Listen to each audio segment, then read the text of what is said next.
I'm Adam, and I'm here with Colleen Brown. Now, you've been putting out music for what, 6, 7 years? That's about right. My first album came out at the end of 2004.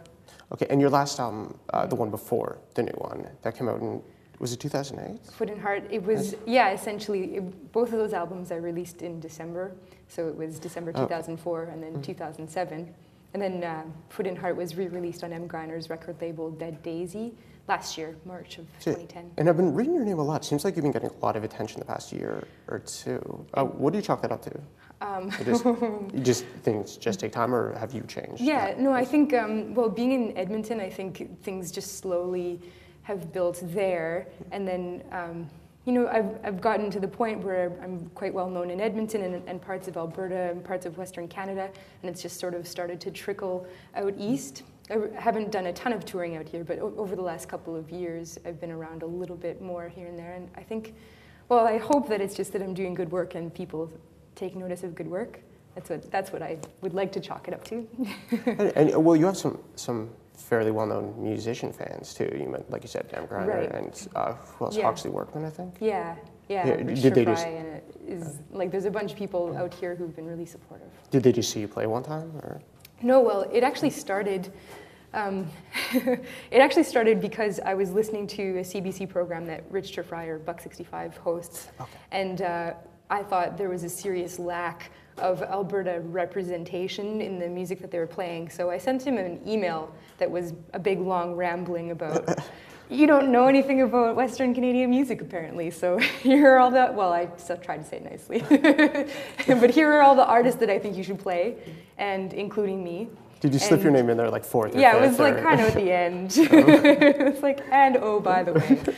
But basically after that, they started playing me quite a bit on CBC, and then M. Griner heard me on that program, and I started to get messages from people like Oxley, and I got my manager, Jeff Rogers, through that. So it was kind of, yeah, it was all really from that thing that first started everything.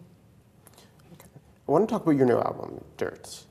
How long have you been working on those songs? So 13 songs on it. Was it all in one writing session, or? No, I have been ready to record for over a year, but we really wanted to give Foot and Heart, the reissue of that, some time to work to see what we can get from that. But the songs were written all through the last, well, actually one of them is from 2006.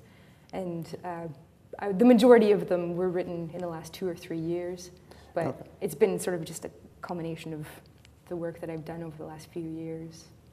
Okay. The sequencing of the album, how long did you spend on that? Because it flows beautifully, really. I like your style here. That was something that actually we put a lot of thought into that. I have a friend who's he's philosophy, sociology dude, and he helped me. We actually were on this road trip across Canada. We drove from Montreal back to Edmonton, and that was when we first started thinking about which songs could potentially fit within the theme of the album, this idea of authenticity and regrowth and like really searching for truth.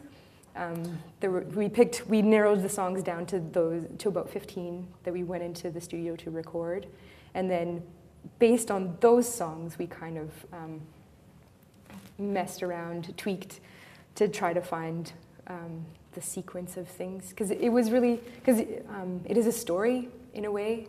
It's a personal progression, I guess. And yeah, so it is really important to me that it be played in that order, and I think that's that is definitely part of why those songs made the album. They're not necessarily all, in my opinion, the absolute best songs that I've ever written, but they fit the theme. Yeah, all the songs do fit, but there's a lot of variety on it too, with different instruments, which I want to get to, but also I noticed kind of different influences on different songs. Yeah, definitely. So I want to guess and see if I'm right. The first song, okay. Baby Blue Eyes, I definitely hear Joni Mitchell in the vocal style, like not the song itself, but is she a big influence on you? She's a big influence, yeah. I get that a lot, and I never get tired of it. I love her writing, and I don't think of myself as being that similar artistically, but I know that I have some of the same vocal qualities as she does. And I mean, it's not a huge surprise because I think that we actually had a very similar upbringing. We were born right around the same area, Alberta, Saskatchewan, and I think there actually is sort of a Saskatchewan accent. People always ask me what my accent is, but I think she has it too, whatever it is, it's sort of inflections that go along with the prairie upbringing. And but yeah, that's always a big compliment.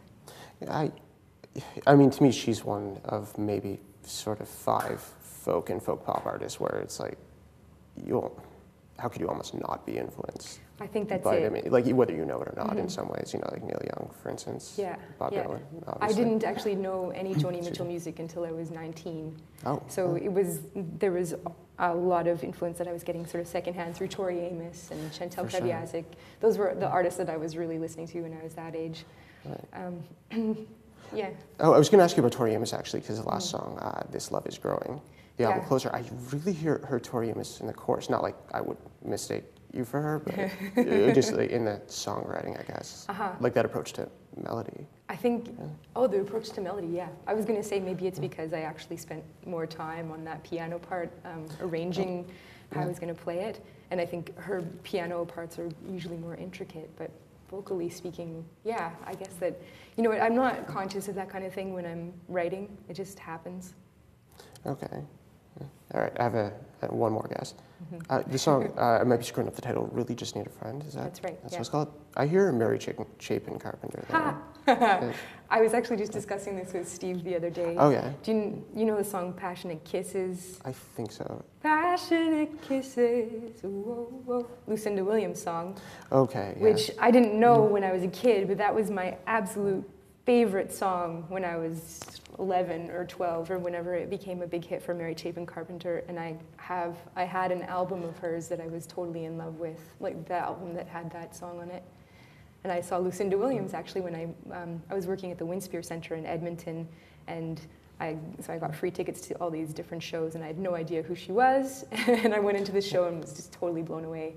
And she played that song, and I was like, duh, how did I not know? Yeah. Wow.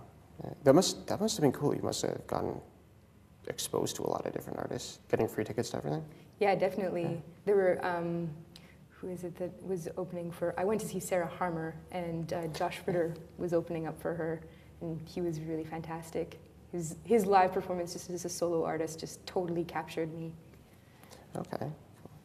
You know, in addition to the different influences, there are a lot of instruments on Dirt. And you play, oh God, what do you play? Guitar, glockenspiel, of course.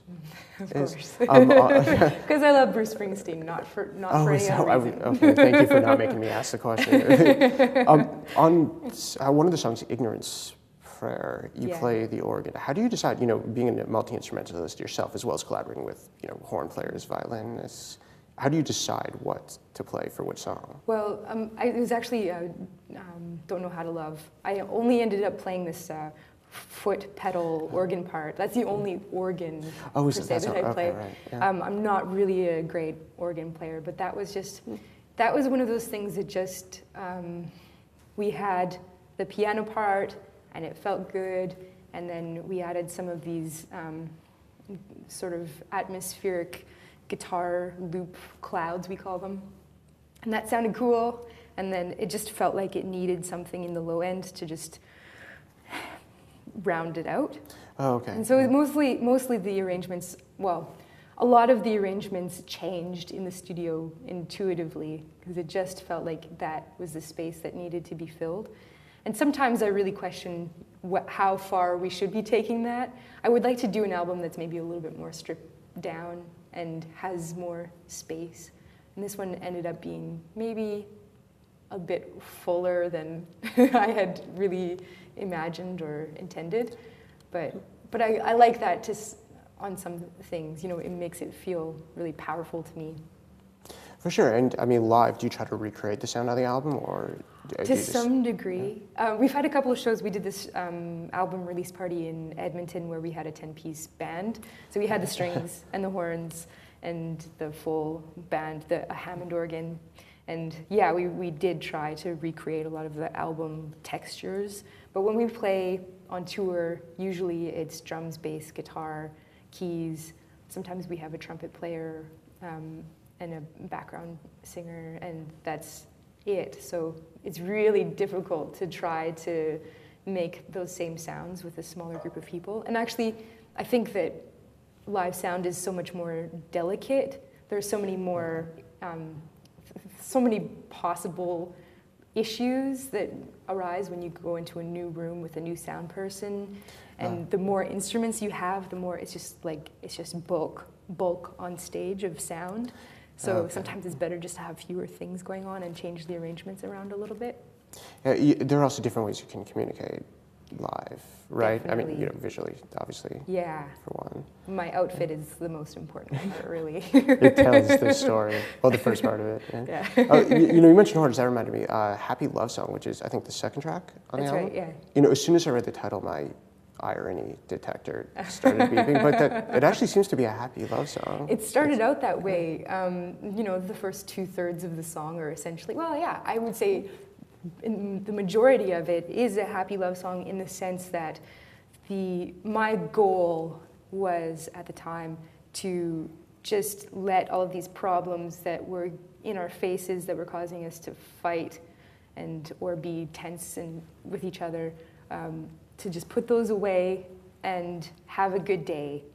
And in hindsight, I kind of feel like, I strongly believe now that it's better always just to say what you really feel, and if something is bothering you, then address it right away rather than letting it pile up.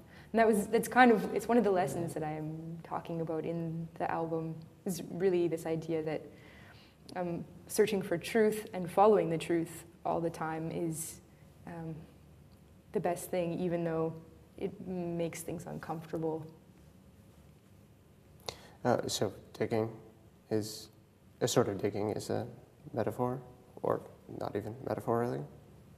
Say that again, sorry. Is digging a metaphor? Digging, yeah. Digging is definitely a metaphor. There's also, there's tons of things going on with it that I didn't even realize when I chose the theme of dirt, and it's sort of starting to reveal itself to me as we go along, and the more interviews I do in particular. But one of the biggest things that I discovered through this process is I knew that there were these themes of gardens and dirt, like really dirt, and this idea that getting back to the soil and doing something really, like it's a simple thing that is life-sustaining, and to me, it's very authentic to stick your hand in the dirt, to sow seeds, to nurture it, to let it grow. And this is something that I find really soothing as a human being, and something that, takes me away from all of this really surface level stuff that we deal with on a day-to-day basis. So I think that's a really important process to get back to that kind of thing, even though, I'm not gonna start a farm right now in my life or anything like that. But then I also, I had this discovery of this parallel that I think is really beautiful in the universe, that our bodies, our beings are kind of like the soil, and our bodies are the manifestation of our being, in that, in the same way that if there's something off with your soil, like you have too much fertilizer, or not enough sun, or not enough water, the plant will show you through its leaves what's, this is not right. And our body, or the way that we treat other people, the way that we go out into the world, are those really direct, physical, I guess physical is not exactly the word that I mean, but those real life ways that we exist, those real world, I don't know how to say it. I think I know what you mean. Do you know what I mean? I think so, yeah. I still have to work on how... Not quite the word. Tangibles, thank you. That's the one. Oh. Yeah, I think there's a really cool parallel with that. I find this fascinating, and I'm going to stop myself, otherwise I'll ask you about every single song on the album. I do have one more question, though, for you. Who's out there that you're listening to? Can you recommend any new albums, artists, or songs? I am in love right now with this woman from the UK named Anna Calvi. Oh, yeah. I keep listening to her album over and over and over again. I just love her playing, and I just think it's amazing how she's built these huge soundscapes that are really, has real vision in this album, and just beautiful playing, beautiful singing, really interesting songs that are, you know, very instinctual. They feel like they come from a really instinctual place. Yeah, really beautiful. She's probably one of my favorites right now. Do you want more than one? Do you want my whole list? Oh, how about one more? Just one more. No, because that was a great recommendation. We featured her on our site before. You did already? She hasn't been in... No, we featured like a song sometime in the past, not from her newest album. Yeah. What else have I been listening to? No, I was saying that is a good thing. That's why we want more. Okay, so we're legit. We're on the level here. Yes, we have crowd. Yes. Who else have I been listening to recently? I'm going to take a long pause. No pressure. You can say Coldplay or Nickelback, you know, if that's what the truth is. Oh, man. I know that there is something... This is where, in this world, I would always just go to my cell phone and look up what's in my iPod and then go, oh, yeah. You know, we can just stick with one, if that's what you want.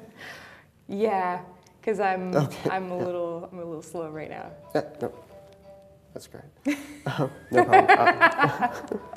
See, it's calling to me.